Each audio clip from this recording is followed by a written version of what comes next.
me, walking is the best rhythm for thinking.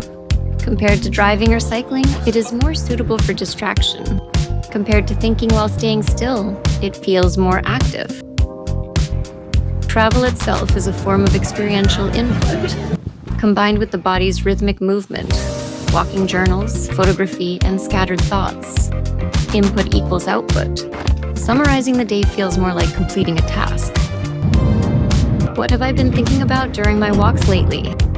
I've been reflecting on many choices I made in my 20s. Compared to other stages of life, this period seems to have the most I wish I could redo this moments, whether in the way I treated others or in my self-perception.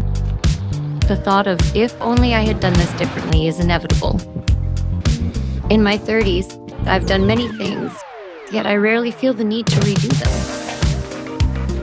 Was it the ignorance and immaturity of my younger self that led to a life of fewer regrets later on? Why hasn't regret been eliminated by evolution? According to ChatGPT, regret enhances decision-making and increases survival chances.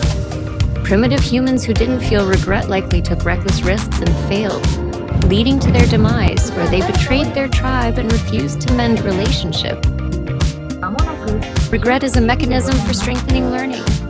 It imprints past mistakes deeply in the brain, allowing us to develop better strategies and make more advantageous choices. Also, regret makes us more trustworthy partners, thereby increasing our chances of survival within a social group. Therefore, regret can be seen as a tool granted to humans by evolution. Why do we look back on things that have already happened and cannot be changed? Perhaps because we seek freedom. And what does freedom mean to me? I'll explore that in another post.